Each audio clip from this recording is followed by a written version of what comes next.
How fitting, I thought, watching Sarah's perfectly manicured fingers sliding the divorce papers across my kitchen counter. My sister-in-law, soon-to-be former sister-in-law, couldn't quite hide the mix of pity and satisfaction in her eyes. Felix is very busy with his business ventures, she explained, as if her brother's absence at this moment needed justification. 9 years of marriage delivered to my doorstep in a manila envelope. 9 years reduced to legal jargon and dotted lines awaiting signatures. The morning light streaming through my kitchen window felt oddly harsh, highlighting every speck of dust on the granite countertop I'd chosen with Felix when we first bought this house. He would have come himself, but you know how it is with the new development project, Sarah continued, her voice carrying that familiar tone of someone trying to soften a blow that had already landed. I wanted to laugh at the absurdity of it all. Felix, the man who once drove 4 hours just to bring me soup when I had a cold, couldn't spare 30 minutes to deliver divorce papers to his wife of 9 years. The kitchen suddenly felt too small, too full of memories. Every corner held a snapshot of our life together. The coffee maker he'd surprised me with on our 5th anniversary. The worn spot on the hardwood floor where we'd slow danced on countless Sunday mornings. The silly magnets we'd collected from our travels adorning the refrigerator. Of course, I replied, my voice steadier than I expected. Business first. It's always been business first, hasn't it? I reached for my purse hanging by the door, my movements deliberate and calm.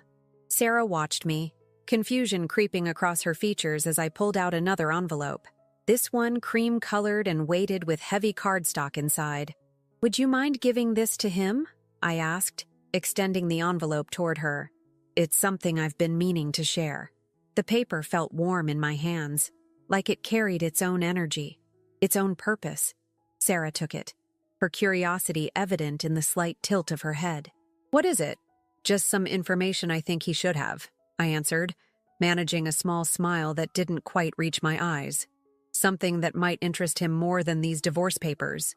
As Sarah left, her heels clicking against the walkway, I watched through the window as she paused at her car. Her hand trembled slightly as she opened the envelope I'd given her, and I knew the exact moment she saw what was inside. Her sharp intake of breath was visible even from where I stood. The documents inside weren't just papers, they were revelations. Revelations about the real reason I'd been working late at the gallery for the past 3 months. About why I'd been so understanding of Felix's constant business trips and late-night meetings. About the secret I'd uncovered that would shake the very foundation of his carefully constructed world. Standing in my kitchen, surrounded by the remnants of what I'd thought was a solid marriage, I felt an unexpected sense of calm.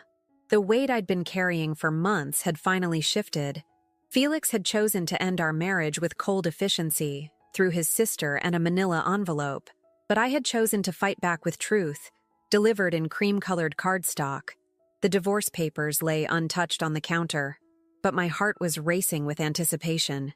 In the next few hours, everything would change. Not because of Felix's decision to end our marriage, but because of mine to reveal what I'd discovered. Sometimes the most powerful moves in life come not from the blows we receive, but from how we choose to respond to them. I picked up my phone as it buzzed with an incoming call. Felix's name flashed across the screen. Right on schedule. The game was about to begin. My phone continued to buzz insistently, Felix's name flashing like a warning signal. I let it ring. After years of jumping at his every call, this small act of defiance felt strangely liberating. Instead, I walked to our bedroom, my bedroom now, and stood before the full-length mirror he'd insisted on installing last year. "You need to see how beautiful you are," he'd said then, his voice full of that quiet conviction that had made me fall in love with him in the first place. Now I wondered if that mirror, like so many other things, had been just another way to shape me into his ideal image. I studied my reflection. Shoulder-length brown hair, green eyes that had somehow maintained their spark despite everything, and the slight worry lines around my mouth that had deepened over the past year. At 34, I wasn't the same wide-eyed 25-year-old who'd fallen head over heels for the charming gallery owner who'd visited my small photography exhibition. The memory of our first meeting flooded back. I was showcasing my work, photographs of abandoned buildings that I'd transformed into haunting portraits of urban decay. Felix had stood for nearly an hour in front of a particular piece, an old factory window reflecting a sunset, the broken glass creating a kaleidoscope of golden light. "This isn't just a photograph," he'd said, turning to me with those intense dark eyes. "It's a story about finding beauty in brokenness." His understanding of my work had swept me off my feet. Within 6 months, we were married, and he'd offered me a position as curator at his prestigious gallery.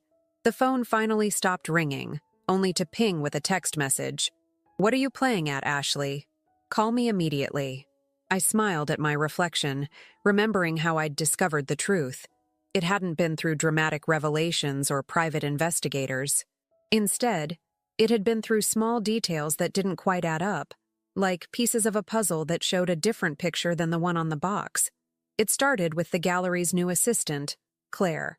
Young, talented, and eager to learn. She'd come to me 3 months ago with what she thought was a simple accounting discrepancy. "I'm probably just reading it wrong," she'd said, showing me the gallery's financial records she'd been organizing. "But these numbers for the Anderson collection sale don't match what's in the official documentation."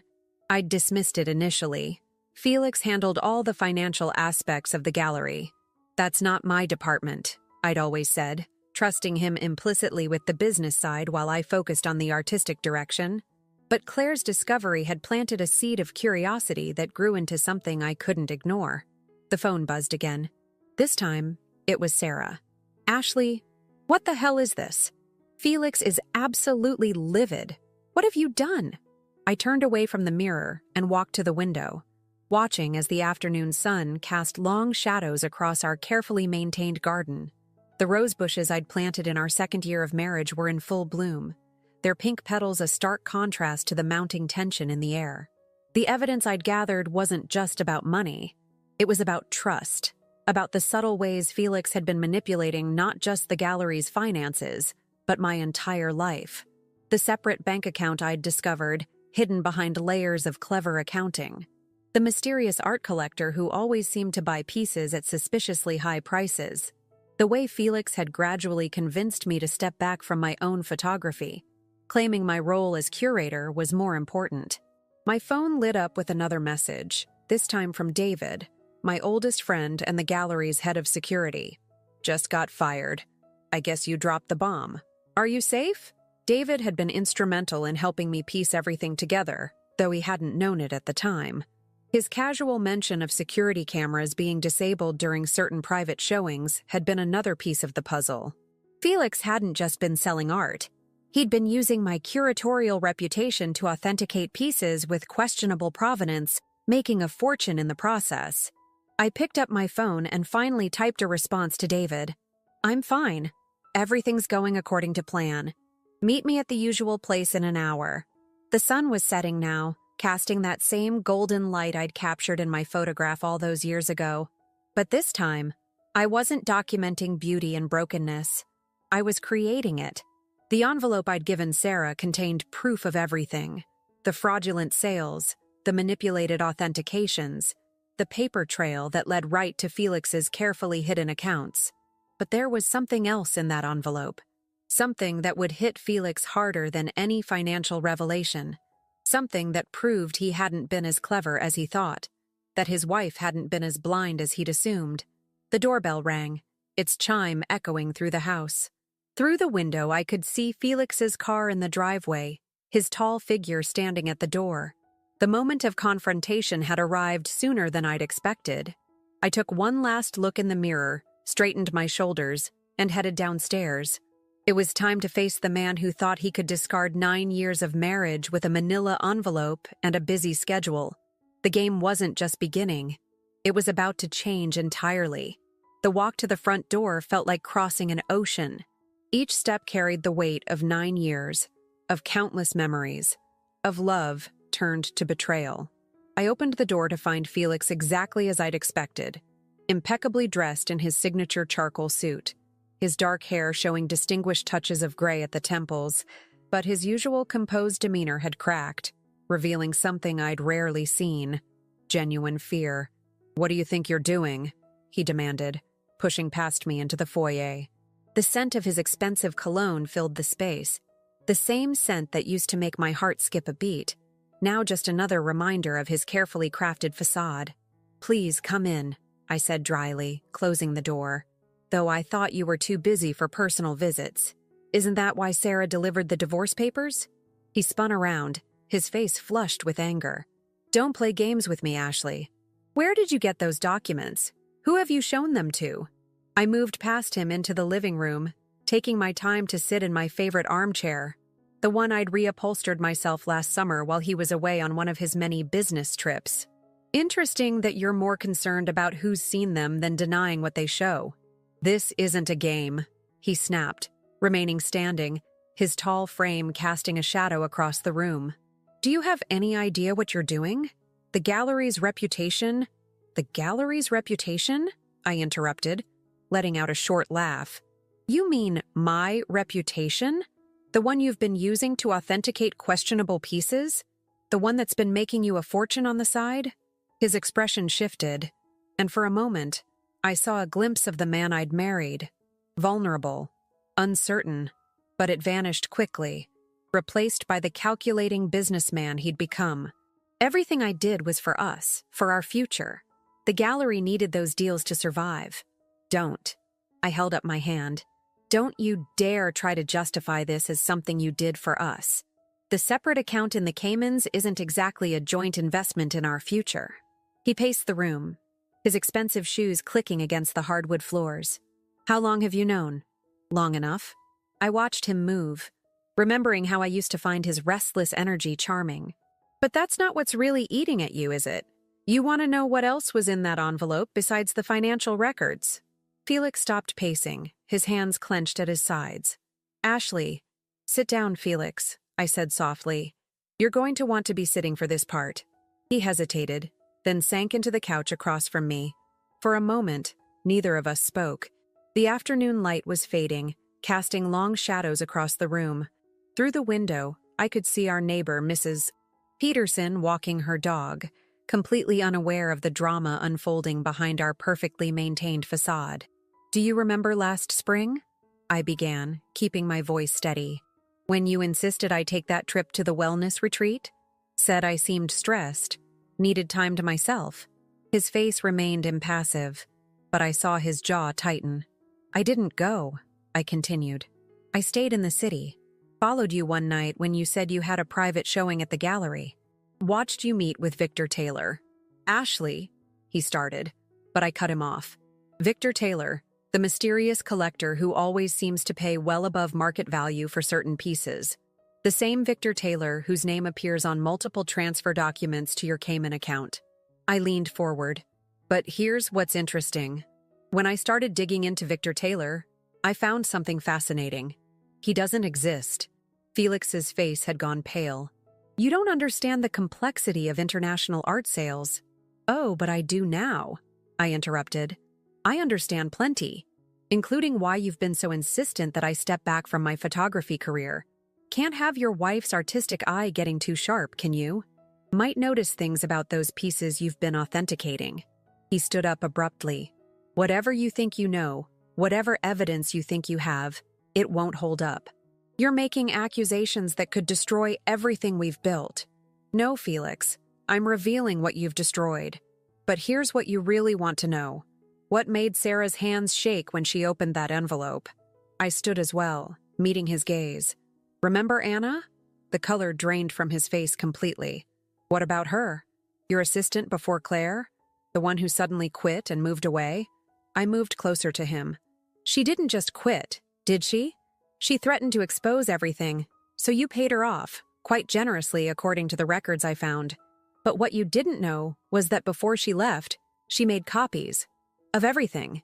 Felix sank back onto the couch, his carefully maintained composure crumbling. "You're bluffing?"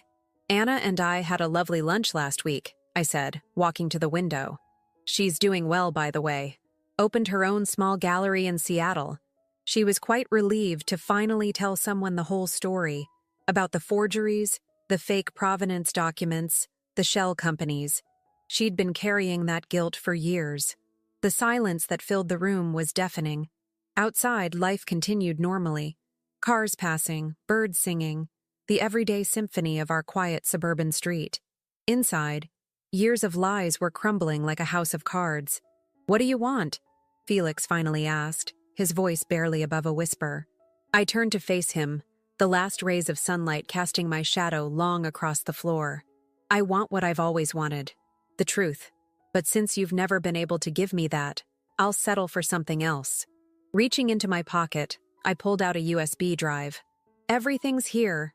The financial records, Anna's documents, surveillance footage from the gallery, photos of your meetings with your non-existent art collector. I have multiple copies, of course, stored safely with people you don't know." "You're blackmailing me?" He sounded almost impressed. "No, Felix. I'm negotiating. You wanted a divorce? Fine, but it's going to be on my terms." The doorbell rang again, making us both jump. Through the window, I could see David's car pulling up behind Felix's in the driveway. "That would be my lawyer," I said. "Shall we discuss those terms?" David's presence filled the room with a different kind of tension. Where Felix was all polished surfaces and sharp edges, David brought a steady, grounding energy. He'd been my friend since college, long before I met Felix, and seeing him now, standing there in his slightly rumpled suit, briefcase in hand, made me realize how much I'd missed having genuine people in my life. "Ashley." He nodded, then turned to Felix with professional detachment. "Mr. Wilson." Felix had recovered some of his composure, though his eyes kept darting to the USB drive I'd placed on the coffee table between us. "I wasn't aware you were a lawyer, David. Weren't you my head of security until about an hour ago?" "I think we both know why I was fired," David replied, taking a seat next to me. "But you're right. I'm not a lawyer. I'm here as a witness. Your actual lawyer should be arriving shortly, assuming you called her after reading what was in that envelope." Right on cue, the doorbell rang again. This time, it was Catherine Fortin, Felix's longtime legal counsel. I'd always liked Catherine, despite her association with Felix. She was straightforward, practical, and, most importantly, had too much integrity to be involved in Felix's schemes. Her presence confirmed what I'd suspected. Felix was taking this seriously. "Well," Catherine said, surveying the room as she set her briefcase on the dining table. "This is quite a gathering for a Thursday afternoon." She turned to Felix. "I've reviewed the documents you forwarded. We should discuss this privately." "Anything you have to say can be said in front of everyone here," I interjected. "After all, transparency is what we're aiming for, isn't it?" Catherine's expression remained neutral, but I caught a flicker of respect in her eyes. "Very well. Mr. Wilson, based on what I've seen, Mrs. Wilson's evidence is substantial. If even half of these documents are verified, we're looking at serious legal consequences." "These are private business matters," Felix began, but Catherine cut him off. "Private business matters that involve fraud, tax evasion, and potential art forgery. The gallery's reputation isn't just at stake here. We're talking about criminal charges." The room fell silent. Through the window, I could see the last hints of daylight fading, street lamps flickering to life one by one. It felt symbolic somehow, illuminating what had been hidden in darkness. "What are your terms?" Catherine asked, turning to me. I took a deep breath. This was the moment I'd prepared for, rehearsed countless times in my mind. "First, I want the gallery. Not just my current position, full ownership." Felix started to protest, but Catherine silenced him with a look. "Second, I want a fair division of assets, including the contents of the Cayman account." I paused, watching Felix's face. "And third, I want my freedom. No contests, no delays, no attempts to discredit me or damage my reputation in the art world." "You're asking for everything," Felix said, his voice tight with anger. "The gallery is my life's work." "No," I corrected him quietly. "The gallery is our life's work. The difference is, I built it with integrity, while you used it to line your pockets through fraud." Catherine was already making notes. "The gallery transfer could be arranged as part of the divorce settlement. The offshore accounts," she glanced at Felix, "would need to be properly declared first, of course." "Of course," I agreed. "I'm not interested in continuing any illegal operations. Everything will be above board going forward. And what guarantee do I have? Felix asked, leaning forward. That once everything is signed, you won't turn over that evidence anyway? I met his gaze steadily. The same guarantee I had that you'd be faithful, honest, and true. Trust. The difference is, I'll keep my word. The weight of 9 years of marriage hung heavy in the air between us. I could see Felix calculating, weighing options, looking for angles, just as he always had. But for once, he had no leverage, no way to manipulate the situation to his advantage. There's something else, I added, reaching into my bag. I pulled out a small, worn leather notebook. Remember this? You gave it to me on our first anniversary. Said I should use it to write down my dreams, my goals. I opened it, revealing pages filled with my handwriting. I did. And do you know what I discovered when I read through it recently? Every dream I'd written down, every goal I'd set, they all started to change after we married. Gradually, subtly, they became smaller, safer, more aligned with what you wanted. Felix's expression flickered with something. Recognition? Regret? It was gone too quickly to tell. My biggest dream, I continued, was to create art that moved people, that made them see the world differently. Instead, I became a curator, authenticating other people's work. And even that, you corrupted. David shifted beside me, his presence a silent reminder of support. Catherine was still taking notes, but her pen had slowed, and I could tell she was listening intently.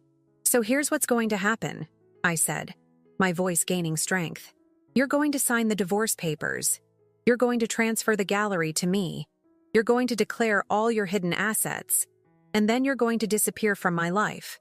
No contact, no interference, no attempts at reconciliation.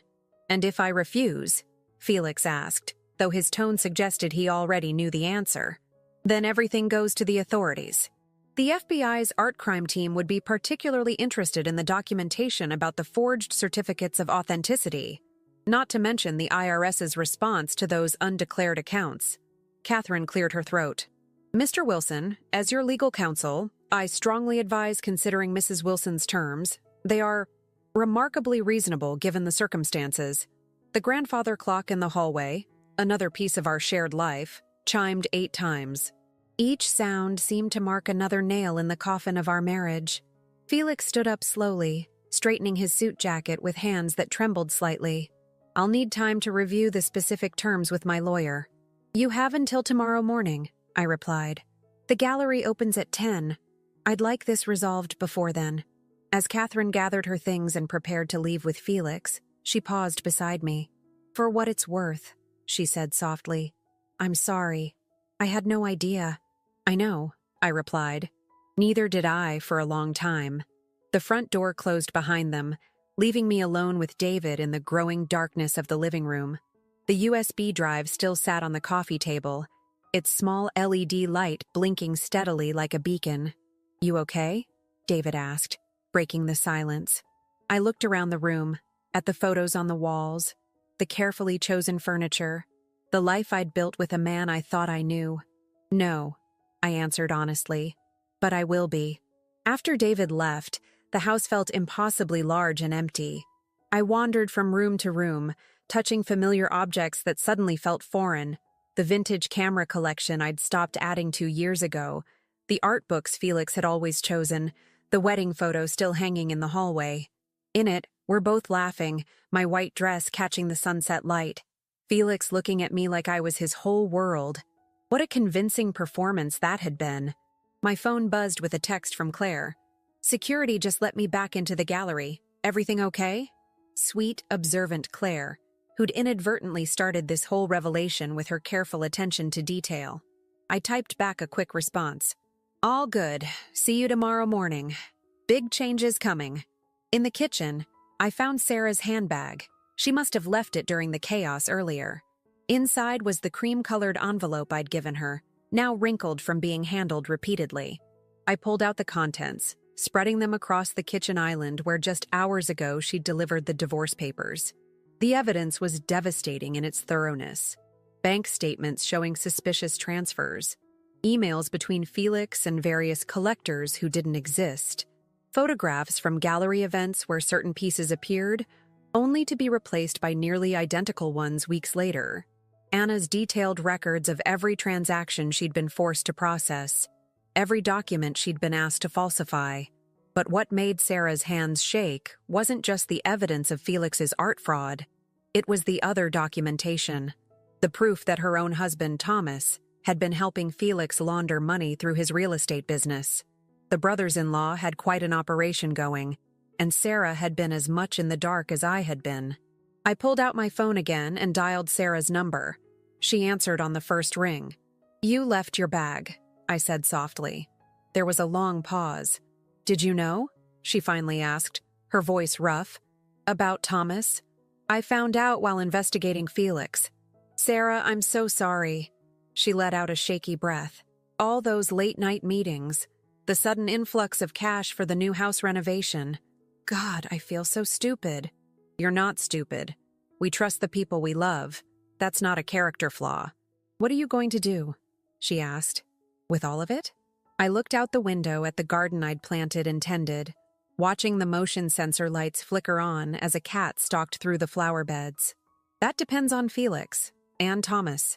He's been on the phone with his lawyer for hours," Sarah said. "Thomas, I mean. He came home, went straight to his study, and locked the door. 'Come over,' I found myself saying. 'Bring an overnight bag. You shouldn't be alone right now.'" Another pause. "Why are you being kind to me? After everything? Because none of this is your fault. And because right now, you're probably feeling exactly what I felt 3 months ago when I first discovered Felix's deception. No one should have to go through that alone." An hour later, Sarah was sitting at my kitchen island, her mascara smudged, clutching a glass of wine like a lifeline. She looked smaller somehow, more vulnerable without her usual perfect posture and polished demeanor. "I kept pushing you to work less," she said, staring into her wine. "Kept saying you should focus more on being a good wife, support Felix's career. God, the things I said to you. You were repeating what they wanted us to believe," I replied, pouring myself a glass. "That our role was to support, to maintain, to look the other way. Well, I'm done with that narrative." My phone lit up with an email from Catherine. The subject line read, "Preliminary agreement. Urgent review required. He's agreeing to your terms," Sarah said, reading over my shoulder. "Just like that?" "Just like that," I confirmed, scanning the document, "because he knows the alternative is worse. The gallery, the accounts, the clean break, it's a small price to pay to avoid federal charges." "What about Thomas?" I set my phone down. "That's up to you, Sarah. The evidence about Thomas's involvement is yours to do with as you see fit. I included it because you deserve to know the truth, but what you do with that truth is your decision." She nodded slowly, then straightened her shoulders. "I want to see everything, every document, every transaction. I need to know exactly what I'm dealing with." We spent the next few hours going through it all. I watched Sarah transform from a devastated wife to a woman filled with quiet determination. She took meticulous notes, asked sharp questions, and gradually built a picture of the deception that had shaped our lives without our knowledge. Around midnight, as we sat in my living room surrounded by papers and empty wine glasses, Sarah looked up at me with red-rimmed eyes. "How did you do it? Stay so calm, plan everything so carefully?" "I had something they never expected me to have," I replied. "Time. When you underestimate someone enough to think they'll never catch on, you get careless. Felix was so convinced I was focused on being the perfect wife and curator that he never noticed me piecing it all together." "What now?" Sarah asked. "After tomorrow, after they sign everything." I walked to the window, looking out at the quiet street. Somewhere in the distance, a siren wailed briefly before fading into the night. Now we rebuild. But this time, we build something real. My phone buzzed again. Felix calling for the 3rd time since he'd left. I let it go to voicemail. "You should really change your ringtone," Sarah said with a hint of her old humor. Something triumphant. "I will survive, maybe?" I laughed, and it felt good, real. "I was thinking more, these boots are made for walking." We both chuckled, the sound echoing in the quiet house. It wasn't happy laughter, exactly, but it was healing. The kind that comes when you're standing in the ruins of one life and beginning to see the foundation of another. I kept every negative review I ever got for my photography, I said, walking to my home office. I pulled out a folder from the bottom drawer of my desk. Every criticism, every rejection. Felix said he was protecting me by encouraging me to focus on curation instead. But look at these dates. They're all from the same 2-month period, right after we got married. Sarah took the papers, frowning as she read. These are fake, aren't they? Part of his plan to make you doubt yourself? I nodded. The final piece of evidence I needed. I tracked down every supposed reviewer. None of them had ever seen my work. The rejection letters came from publications that didn't even exist. Ashley. Sarah's voice cracked. I'm so sorry. For everything. Don't be sorry, I said, taking the folder back. Be angry, and then be strong. We have a lot of work to do tomorrow. As if on cue, my phone lit up with a text from Catherine. Documents will be ready for signing at 9 a.m. Felix has agreed to all terms. I showed the message to Sarah, who raised her wine glass in a toast. To new beginnings? To new beginnings, I agreed. And to finally seeing clearly. I woke before dawn, my body humming with nervous energy. Sarah was still asleep on the guest room bed, her face peaceful for the first time since yesterday's revelations. I quietly closed her door and headed to my studio, the small room above the garage that I'd gradually stopped using over the years. Dust covered everything. My old cameras, half-finished projects, sketches for photo series I'd never completed. In the corner, still wrapped in protective cloth, stood my favorite piece, the one that had caught Felix's attention at that first exhibition. I pulled the cloth away, revealing the factory window photograph. The morning light caught the glass in the frame, creating the same kaleidoscope effect I'd captured in the image. You haven't been up here in a while. I turned to find Sarah in the doorway, wrapped in one of my robes, holding 2 cups of coffee. She looked different in the morning light, stronger, despite the shadows under her eyes. Felix said it was impractical to keep it as a studio, I replied, taking one of the coffees. Said I should focus on the gallery's needs instead of hobby projects. Sarah ran her finger through the dust on one of the frames. You know what's crazy? I actually believed him when he said you'd lost interest in photography. He was so convincing when he talked about how you'd found your true calling as a curator. He was always good at spinning stories, I said, sipping my coffee, making people believe what he wanted them to believe. My phone buzzed. A text from Catherine. Meeting moved to the gallery. 8:30 a.m. Felix insists. He's trying to maintain some control, Sarah observed, reading over my shoulder. Making it happen on his turf. I smiled. Except it's not his turf anymore. He just doesn't know it yet. We got ready in comfortable silence, each lost in our own thoughts. I chose my outfit carefully. Not one of the expensive designer suits Felix preferred, but a simple black dress I'd bought myself, paired with my mother's vintage pearl earrings. Small acts of reclamation. The gallery was quiet when we arrived at 8:15, though lights were already on in the main exhibition space. Through the glass front doors, I could see Claire at her desk, her posture tense. When she saw me, her face lit up with relief. Mrs. Wilson, she started, then caught herself. Ashley, Mr. Wilson is in the office with Ms. Fortin and another gentleman I don't recognize. That would be Robert Fisher, his personal attorney, I said, setting my bag on Claire's desk. Could you bring us some coffee? The good kind, not the stuff Felix usually orders. Claire grinned, understanding the small rebellion. Right away. Sarah touched my arm. I should go. Thomas will be wondering where I am. You sure? You're welcome to stay. She shook her head. This is your moment. Besides, she patted her bag where I knew she kept copies of the documents about Thomas. I have my own conversations to prepare for. After she left, I took a moment to walk through the gallery. The current exhibition, Reflections in Modern Art, had been my project, though Felix had insisted on certain pieces being included. Now I knew why. They were part of his fraud scheme, their provenance carefully fabricated to inflate their value. The coffee's ready, Claire called softly. And, Ashley, whatever happens in there, I want you to know the staff is behind you. We all are. I turned to her, touched by the loyalty of this young woman who'd risked her job to bring a discrepancy to my attention. Thank you, Claire. Things are going to be very different around here from now on. The office door opened, and Catherine emerged. We're ready for you. Felix sat behind his desk, soon to be my desk, looking immaculate as always in a navy suit.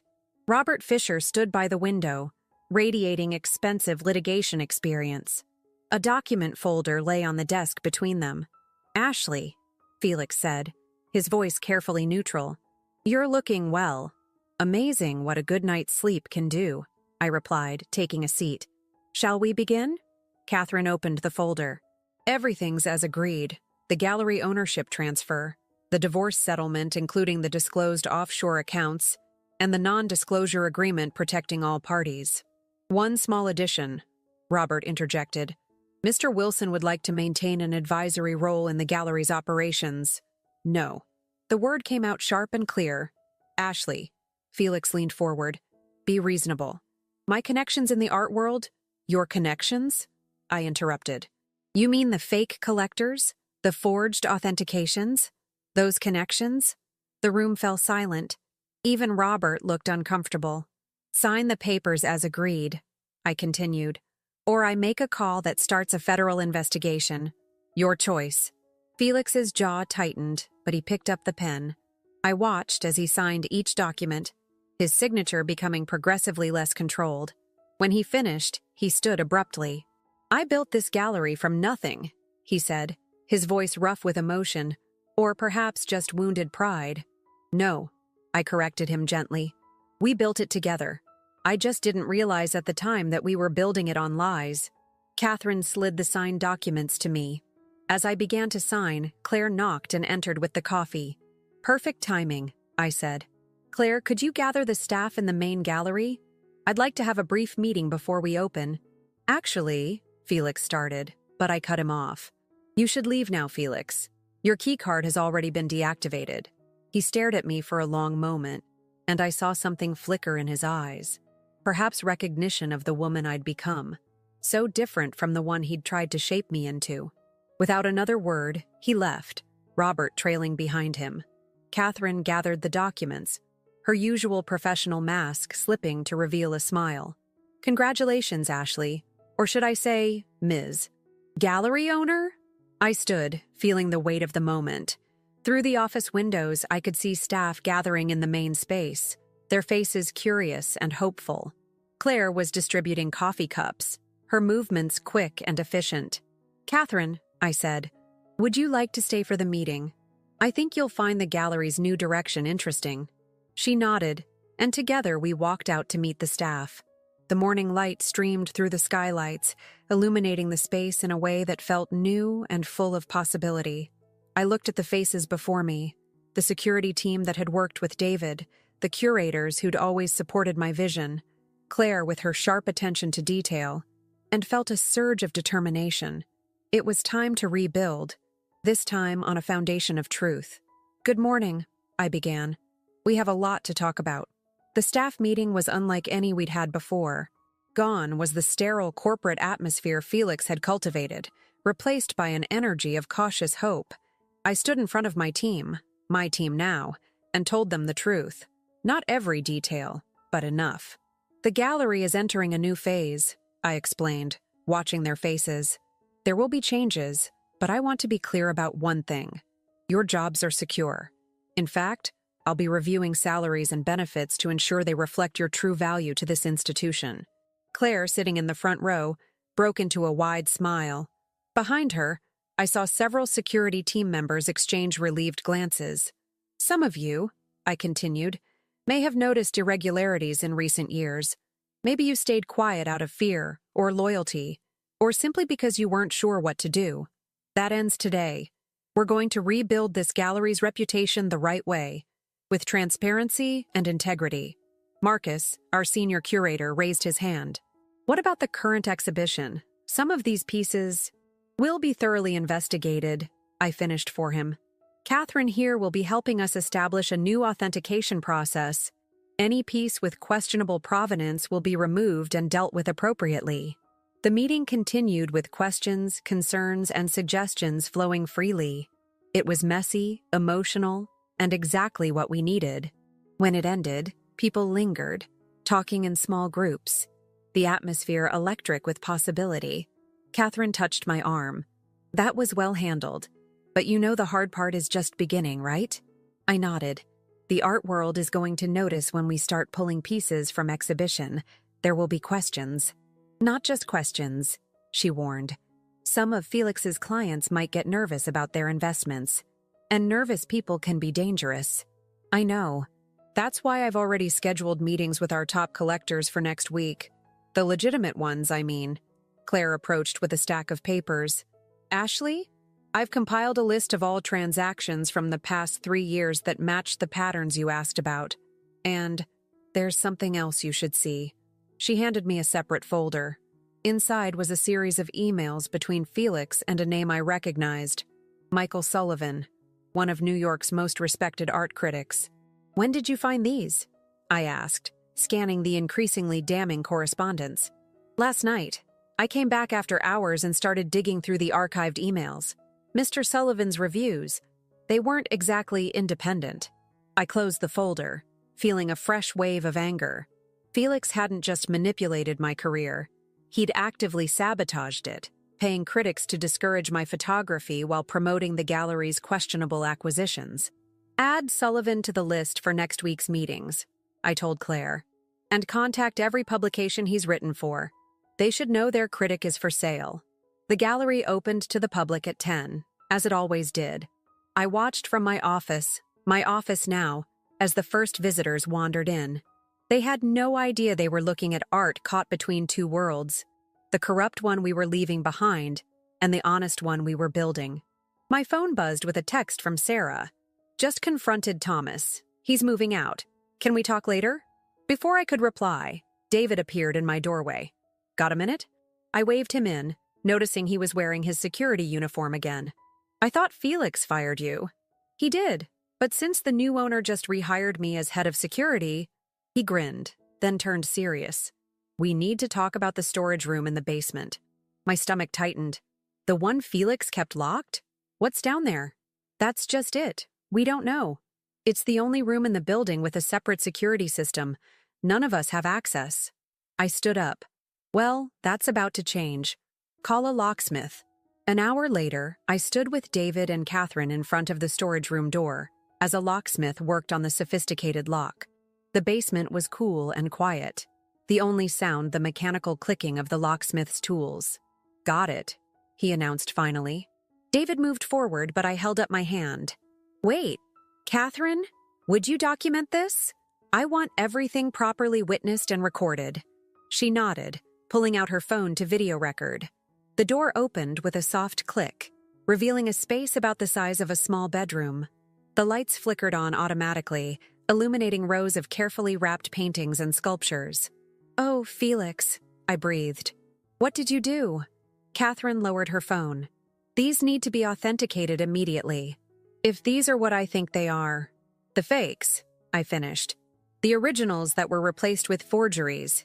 He kept them all. David was already examining the security cameras. This room has its own surveillance system, completely separate from the main gallery. The footage might show everything, I said. It might show everything. My phone buzzed again. Sarah. Ashley? It's worse than we thought. Thomas is talking about leaving the country. I looked around the room, at the physical evidence of years of deception, at the pieces that could destroy reputations and careers. This wasn't just about my marriage anymore, or even about the gallery. This was about every person who'd been drawn into Felix's web of lies. Catherine was already on her phone, talking rapidly about documentation and chain of custody. David was photographing each piece, his security training evident in his methodical approach. Claire appeared at the door, slightly out of breath. Ashley? There's someone from the art fraud division of the FBI upstairs. He says he received an anonymous tip. I closed my eyes for a moment, feeling the weight of what was coming. When I opened them, I was ready. Tell him I'll be right up. And Claire? Call Sarah. Tell her to bring Thomas here before he does something stupid. It's time to clean up this mess properly. As I climbed the stairs back to the gallery, I could hear the murmur of visitors admiring the exhibitions, unaware of the drama unfolding beneath their feet. Soon, every piece on these walls would have a verified provenance. Every sale would be legitimate. Every review would be earned. The rebuilding wouldn't be easy, but it would be real, and that made all the difference. Agent Marcus Reed from the FBI's art crime team had kind eyes and a methodical approach that somehow made the next few hours feel less overwhelming. He sat across from me in the gallery's conference room, reviewing the documents I'd provided while occasionally glancing at the storage room inventory being compiled downstairs. "Mrs. Wilson?" he began. "Ashley," I corrected. "Just Ashley now." He nodded. "Ashley, I want to be clear about something. The anonymous tip we received. It didn't come from you, did it?" I shook my head. "No, though I can guess who it might have been. Anna, probably, unable to carry the weight of her knowledge any longer. I couldn't blame her." "That's good," he said. "It means you're not legally obligated to report any of this. You could walk away right now, let us handle the investigation. Keep the gallery, start fresh." The temptation was there, brief but powerful. To simply step away from the mess, let the FBI deal with Felix and his schemes, focus on rebuilding my life and the gallery's reputation. But then I thought of Sarah, of Thomas, of every person caught in this web. "I appreciate that," I replied, "but I need to see this through. These aren't just transactions and artworks, they're people's lives, careers, reputations." He smiled slightly. "I thought you might say that. In that case, let's talk about Thomas Wilson." Before I could respond, Claire knocked and entered. "Sarah and Thomas are here. They're in your office." I looked at Agent Reed. "Would you like to join us?" The scene in my office was tense. Thomas sat rigid in one of the visitor chairs, his usual confident demeanor replaced by barely contained panic. Sarah stood by the window, arms crossed, looking both angry and worried. When Agent Reed entered behind me, Thomas's face went pale. "You called the FBI?" he demanded, starting to rise. "Sit down, Thomas," I said firmly. "I didn't call them, but they're here now, and you have a choice to make." Agent Reed took out his notebook. "Mr. Wilson, we're particularly interested in the real estate transactions used to launder money from the art sales. Your cooperation could be very valuable." Thomas looked at Sarah, then back at me. "You don't understand. Felix, he has information about my past. Things that could—" "Stop," Sarah interrupted. "Just stop. No more secrets, Thomas. No more lies." I watched my sister-in-law, soon-to-be ex-sister-in-law, stand straighter, stronger.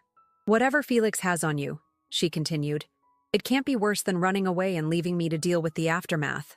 The next hour was difficult but necessary. Thomas, once he started talking, couldn't seem to stop.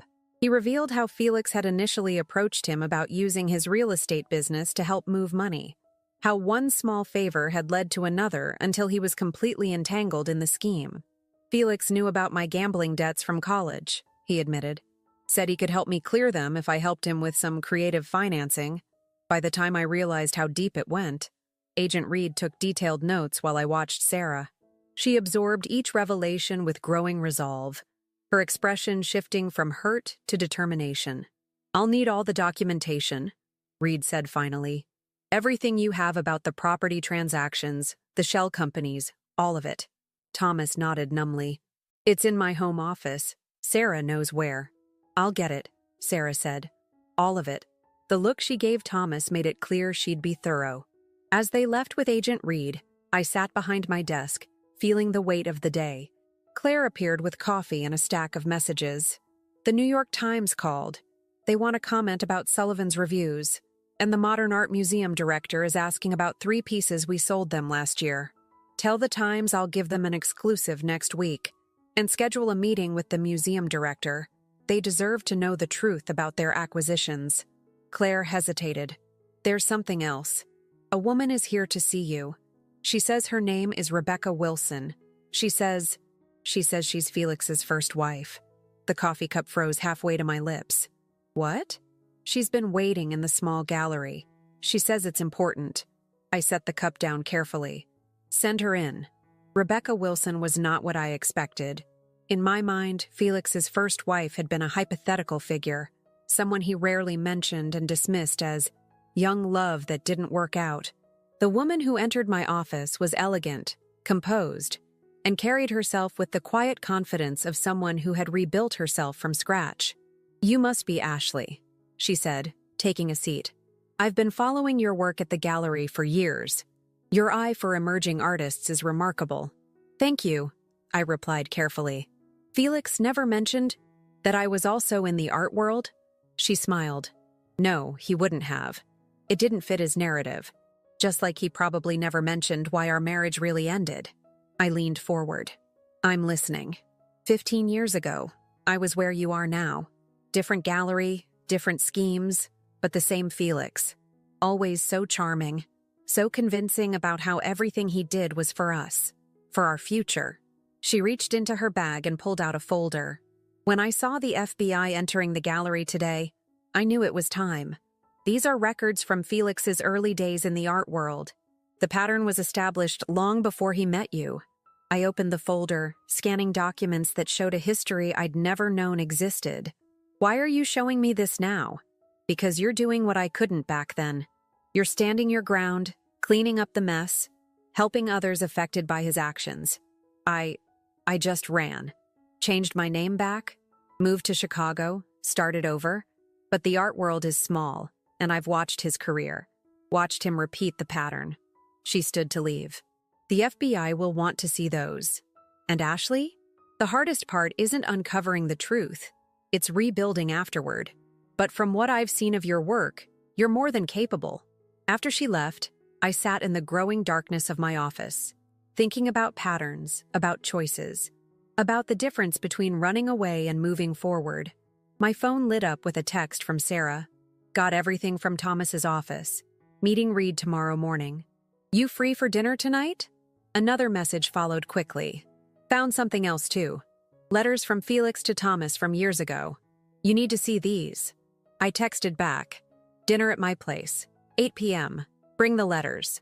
The gallery was quiet now, closed to the public. Downstairs, I could hear the team still cataloging the storage room's contents. Each piece represented a choice: to deceive, to profit, to betray trust. But they also represented an opportunity to make things right. I picked up my camera from the desk drawer where I'd placed it this morning. The weight felt familiar, comforting.